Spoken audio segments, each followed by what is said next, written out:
Ladies and gentlemen, boys and girls, I am back, me being Ray. And like I said last week, today's video, which I should have done yesterday, but I apologize for that, I was sick, but I'm feeling better today. And today's video is going to be about the Acoustic Sounds SACD series. Now, I have 9 of these titles, and what it is, I brought out the 9 titles that I do have and the corresponding albums that are right there. And I'm going to talk a little bit about these. Very interesting the way they've done this. So one of the first releases I picked up, and I'm going to pick these up in the order that I'm going to show you the order that I got them in, was Coltrane Ballads. Now, incidentally, the vinyl came out first because these are all just repeats in the vinyl. But one thing I found curious about this, and I get, for some reason, I've gotten some rude comments from time to time about asking, or like I dare ask the question, why are these not being acknowledged? That's a fair question. I mean, I called up, Acoustic Sounds, and I asked them about this, and all they could say is they have no information about any releases on SACD. So I just find kind of odd. I mean, maybe they just have a deal to release them exclusively in Japan, but I mean, in either case, I would just say, why not just mention it? It's not going to hurt anything. But of course, the naysayers are going to say, well, it's not going to hurt if they don't say anything. I'll leave that up to you to decide. So, I've done some head-to-head with these and with their corresponding albums. And surprisingly enough, I mean,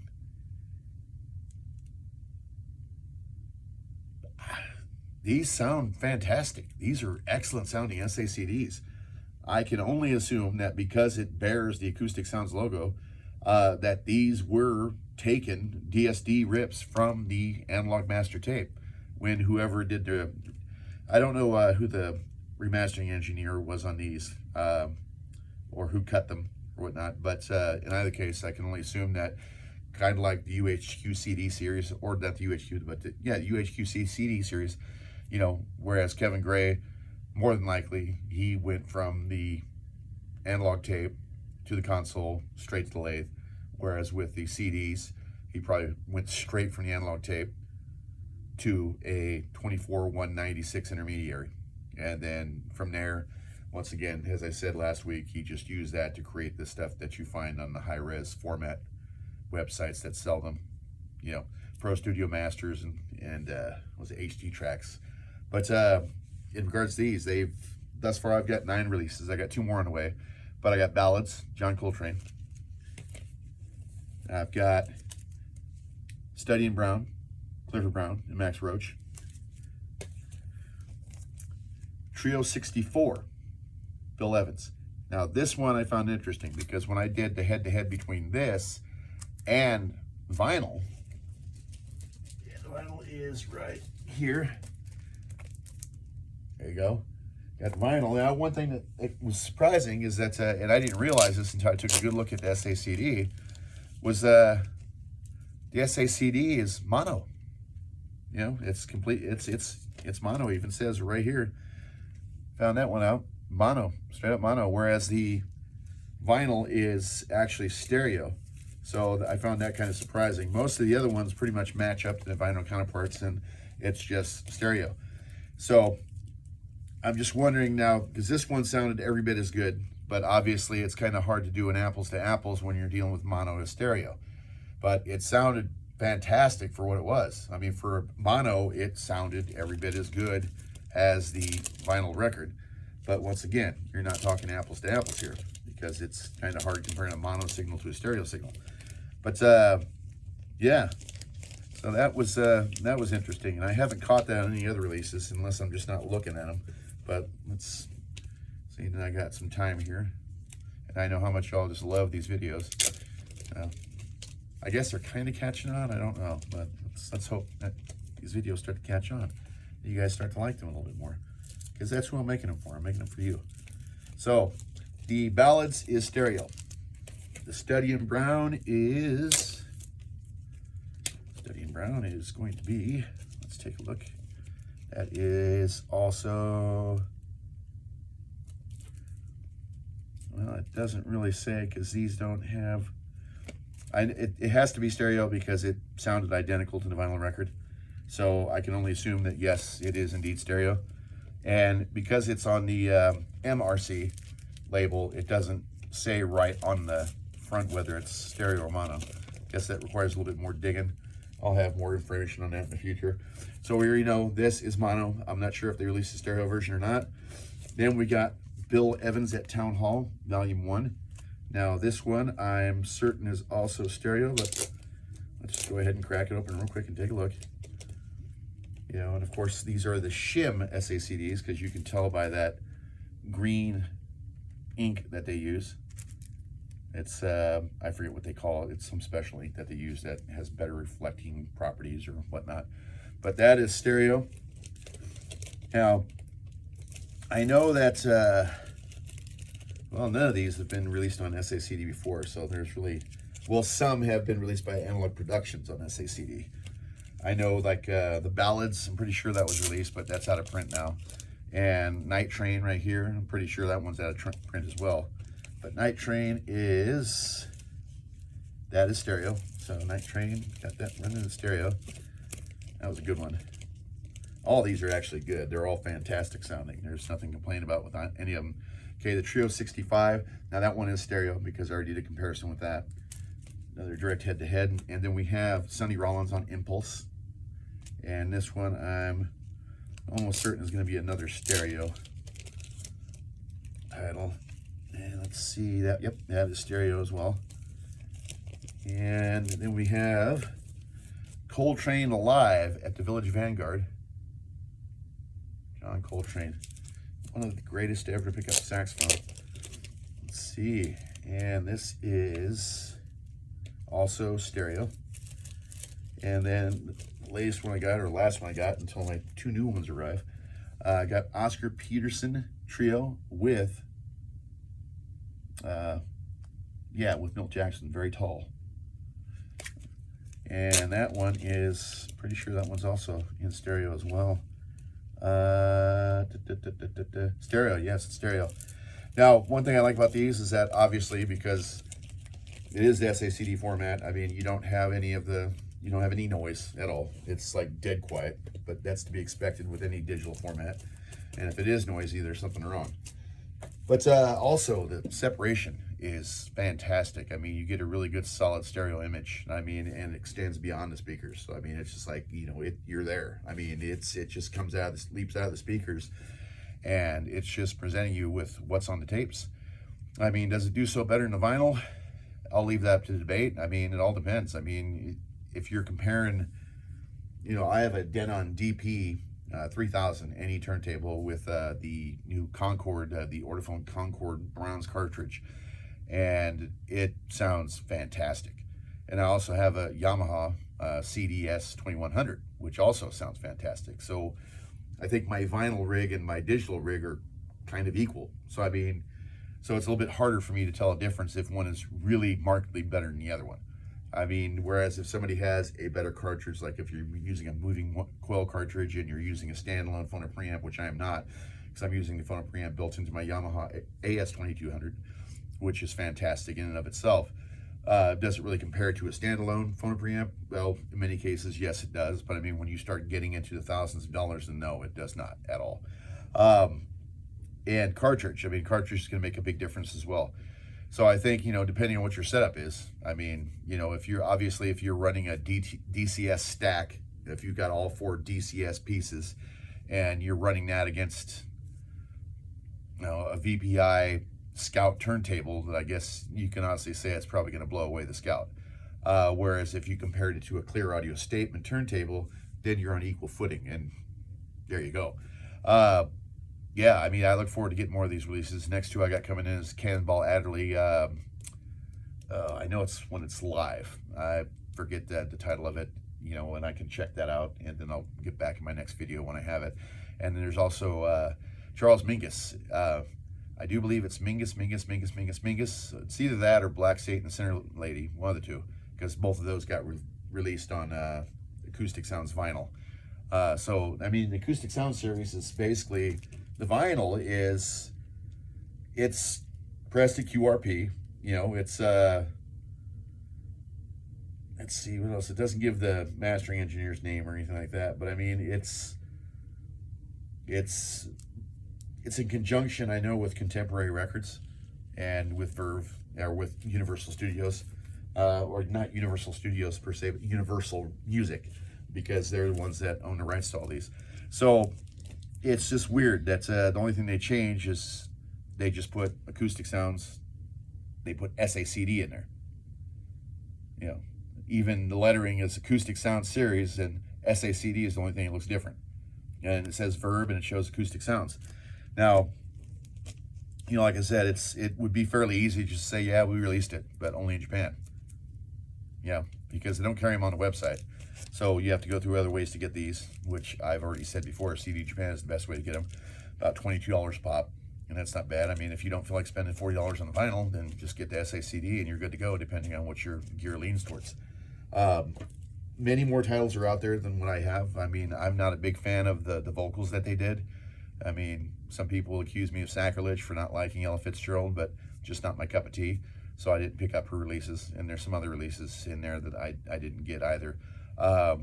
You know, the Stan Getz, Yal Gilberto, that is on the format, but I have the Analog Productions SACD already. So I might pick it up just because I'm a semi-completist in that regard. But yeah, I mean, once again, if you have the original, or not the original, but if you have an AP SACD, I guess there's really no need to get these unless you just can't track down the Analog Productions SACDs. Some of them are still out there, easily available to get, and some of them are really difficult to get. I mean, the ones that are extremely difficult to get that I know of is Ballads. Yeah, good luck on that one. Ballads, and let's see, I'm pretty sure Night Train. Let me take a look up here. Yeah, I've got a lot of them, a whole lot of them. Let's see. Yeah, and I haven't compared, because obviously I don't have two of the same titles on, you know, across the Analog Productions and the Acoustic Sounds SACC series, but there's the Getz Gilberto. So I'll probably wind up picking up the Shim SACD, see how that sounds. I mean, Shim, I mean, a lot of people ask the question, do Shim CDs sound better than regular CDs? It all comes down to mastering. I mean, the format itself could lend something, a little something to it, because, you know, it's manufactured to a higher standard than standard CDs. And let's face it, in the United States, CDs are a complete afterthought. They're heavily compressed. They just don't care anymore. It's like they don't care if they're selling them. You know, they're more interested in getting people to stream. And I'm not a big fan of streaming, because once you start purchasing digital albums, you don't own them. They own them. You just have a license to play them, and that license can be revoked at any time if they wanted to. But that's a different discussion. But you know, in Japan, they just, you know, they still believe in presentation. I mean, look at this. You get a mini gatefold. You know, I don't know if you'd call this a stout and tip-on check like you do with the vinyl, but it's a mini gatefold. It comes in its own sleeve. You got your obi strip right there that gives you all the wonderful details about it. And then when you crack it open, the same black and white high-res photos that they use on the vinyl counterparts, along with the same notes. I mean, granted, these are a lot harder to read because they're smaller, but also besides that, you get the CD in a sleeve, in a rice paper sleeve. You get a little booklet about the disc itself, and on the back they talk about the Shim CD and the Shim Super Audio CD. I guess with the Shim CD, once again, it's just without, my Japanese is not good. You know, I don't speak fluent Japanese, choto skoshi nihongo, but very little. And you also get this, the Acoustic Sound Series. And then on the back, I mean, this looks just like what you get inside the vinyl records right there. I mean, and the one thing I found that was almost hilarious is that Chad Kassem's name appears on this. I'd have to, let's see. Well, basically, this is just a smaller version of what they put in the vinyl record. But, you know, going back to what I said, and maybe I'm just beating a dead horse, I mean, just why not just say, yeah, we reissued them, but only in Japan. That's I don't see how that's a detriment or at all. I mean, if anything, your customers might thank you for just being completely honest and say, oh, okay, you guys did do these. Because, I mean, it's like, granted, I know you want to sell vinyl records. I get that. I mean, I completely get that, because vinyl is the way to go right now. Everybody's getting into vinyl, and that's because, well, CDs sound horrible for the most part. I mean, not all CDs, but anything that was affected by the loudness war sounds horrible. But these, fantastic. I mean, from what I could tell, I didn't have to do any volume matching. So, I mean, they're not recorded hot. They're not compressed dynamically. I mean, they just sound fantastic. Once again, every bit as good as their vinyl counterparts. So, I mean, I guess I understand why they wouldn't want to advertise that they do these. But, I mean, by not advertising that you do these, it's still kind of weird. I mean, just post a blurb on the website saying, hey, we at least let people know that, if they bear your name, that they bear your quality as well. I mean, because that's important to a lot of people. I mean, because there's hardly any videos on YouTube like this one that are just going to talk about how great these sound. I mean, some people say, oh, they sound good. Some people say it on the website, or not on the website, but on our Facebook page.